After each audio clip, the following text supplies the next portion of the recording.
सव्वा खासदार मुख्यमंत्री देवेंद्र फडणवीस तो बोलवला आणि तो बोलवला तो कदाचित आमचं उमराजे निर्माण करेल. कारण सगळ्याच्या काय प्रतिक्रिया द्यावी. विषय एवढाच आहे की खासदार फुटले हे आपल्या सगळ्यांना मान्य करावं लागेल. आणि खासदार काय फक्त असंच गोडीत फुटलेत असं नाही, त्यांनी सुद्धा बऱ्याच काय गोष्टी वधवून घेतलेल्या आहेत. त्यातलाच एका व्यक्तीकडनं आम्हाला जे कळलेलं आहे, आता तुम्हालाही माहिती आहे आमचे सोर्सेस आहेत, अजितदादांच्या बाबतीत सुद्धा तुम्ही आमचे सोर्सेस बघितलेले आहेत. 60 कोटीपासून ते 90 कोटीपर्यंत कॅशमध्ये निधी हा प्रत्येक खासदारांना तिथं दिला गेला असं आम्हाला काही प्रमाणात कळलेलं आहे. आणि प्रत्येक वर्षी 250 कोटी विकास निधी दिला जाईल आणि त्या विकास निधीतून 15 ते जे काही टक्केवारी ही कॉन्ट्रॅक्टरकडनं घेतली जाईल त्यातून तो निधी मिळणार जाईल. त्यामुळे हे सगळे जे नेते गेले ते पैशासाठी गेलेले आहेत, बाकी दुसरं कुठलंही कारण नाही. ह्याच्यात दुसरं जर आपण बघितलं तर महाराष्ट्र भाजप आणि केंद्र भाजप याच्यात एक वाद आपल्याला दिसतोय. एकनाथ शिंदे साहेबांना कुठेतरी पाठिंबा हा केंद्रीय भाजपकडनं आहे, राज्यातला भाजपकडनं नाही आहे. कारण एकनाथ शिंदे साहेबांची ताकद ही पूर्णपणे कमी करण्याचा प्रयत्न महाराष्ट्र भाजपकडनं देवेंद्र फडणवीस साहेबांकडनं आतापर्यंत केलेला आपण सगळ्यांनी बघितलेला आहे. त्यामुळे देवेंद्र फडणवीस साहेबांनी फोन केला नाही केला हे मला माहीत नाही, पण जे समीकरण आपण बघतोय त्याच्यामध्ये पूर्णपणे एकनाथ शिंदे साहेबांनी आर्थिक बळ लावल्यामुळेच हा शेवटचा खासदार तिथं फुटला असावा असं आमचं मत आहे.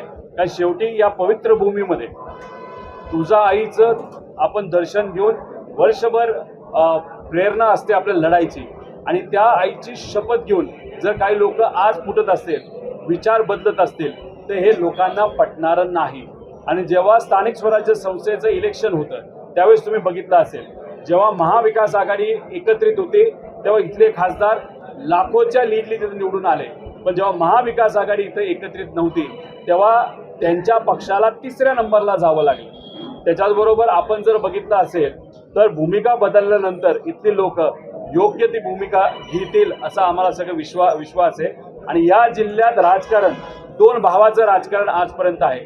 तू मार मी रडतो, मी मारतो तू रड, अशा पद्धतीने दोन कुटुंबांनी इथलं राजकारण हे आजपर्यंत रंगवलेलं आहे.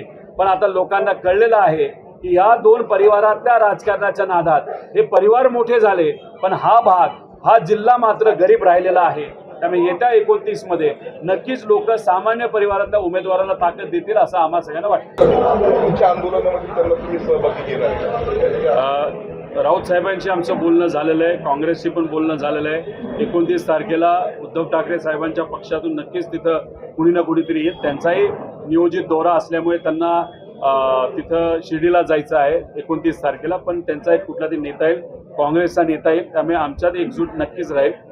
विरोधी पक्षाच्या बाबतीत लोकांच्या बाजूने लढत असताना अधिवेशनामध्ये कुठेतरी एकजूट कमी वाटते, ती मात्र आमच्या येणाऱ्या काळामध्ये आमचे सर्व नेते एकत्रित बसून ती एकजूट नक्कीच आपल्याला दिसेल.